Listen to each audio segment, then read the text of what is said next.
You know, when you think about research, you probably get this image in your head, right? A lab coat, maybe a microscope, someone totally detached looking for one single hard fact. But what if the search for knowledge, especially about us, about human experience, requires the complete opposite? What if the most powerful tool we have isn't a piece of equipment at all, but the researcher themselves? This quote just gets right to the heart of it. It's asking us to flip the script on everything we thought we knew.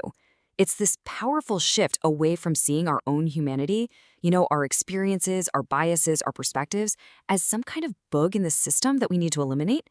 Instead, it invites us to see it as the very lens through which we can even begin to understand anything. And boom, there it is. This is the core idea we're going to unpack. In interpretive research, the researcher is the instrument.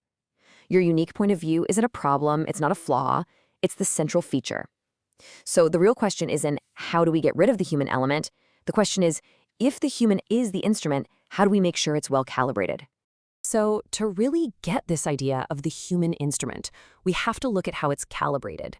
You can think of it like having 4 essential settings that guide every single part of the research. And yeah, they might sound a little philosophical at first, but trust me, they have very real, very practical consequences for how this kind of work actually gets done. Okay, so here they are. First up, epistemology, which is really just a fancy way of asking, how do we even know things? Then there's ontology, which tackles the very nature of reality itself. Third, we've got axiology, which is all about our values and our role in the whole process. And finally, methodology, the actual path we decide to walk. These aren't just academic buzzwords to memorize. They're all interconnected. They're the settings that define how an interpretive researcher shows up in the world. Let's break them down. So let's start with that first style, that first calibration, epistemology. This asks a really fundamental question. When you're trying to understand someone else's world, how is knowledge, actually made? This slide shows a really important contrast. The traditional view kind of sees knowledge like a file transfer, right?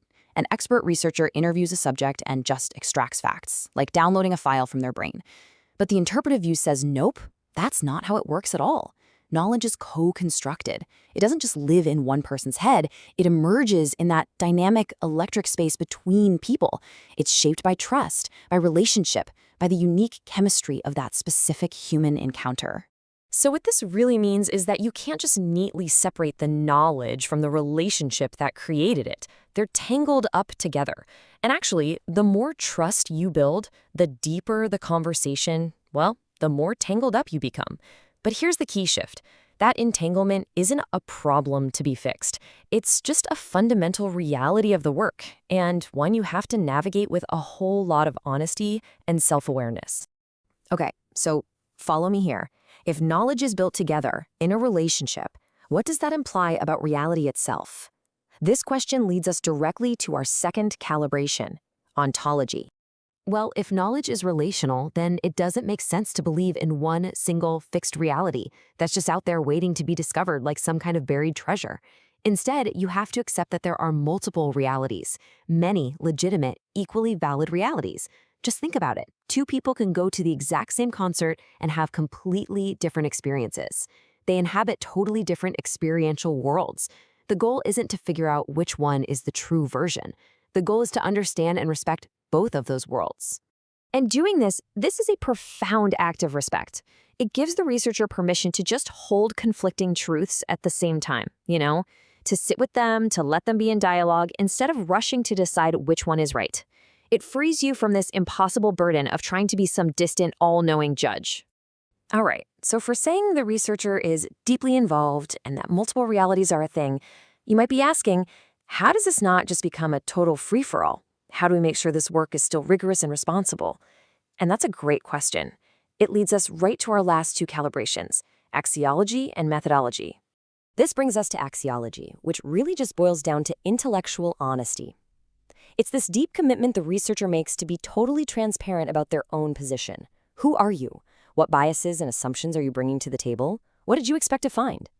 See, sharing all this isn't a confession of weakness. It's actually what makes your human perspective an accountable, documented feature of the research, not a hidden liability. And finally, this all radically shapes the methodology, the actual how-to. You don't start with a rigid theory that you're trying to prove or disprove. No, you begin with a stance of genuine, open curiosity. Then you immerse yourself in the world of your participants. You listen, really listen, to their stories. And this next part is crucial. You wait and you allow patterns and themes to bubble up from the data itself, rather than trying to force everything into your pre-made boxes. Your theory then becomes the very last thing you create, not the first. The whole thing requires you to be willing to be changed by what you find. So when you put all 4 of these calibrations together, how you know, what you believe about reality, your values, and your process, you start to see that this is so much bigger than just a set of research techniques. What you get is a completely cohesive philosophy. It's an integrated way of being in the world as a researcher.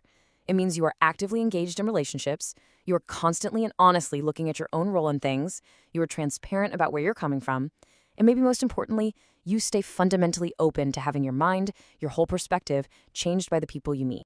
And that's really the big takeaway here. Interpretive research isn't just about what tools you use. It's about what kind of human instrument you choose to be. It's a deeply personal, philosophical, and frankly responsible way of trying to understand the incredible, messy complexity of human experience. So I'll leave you with this to think about. If creating knowledge is fundamentally a relational act, what does that change about how we think about truth? Not just in a formal research project, but in our everyday lives. What does it mean for how we listen to each other, and how we even begin to try and understand worlds that are so different from our own?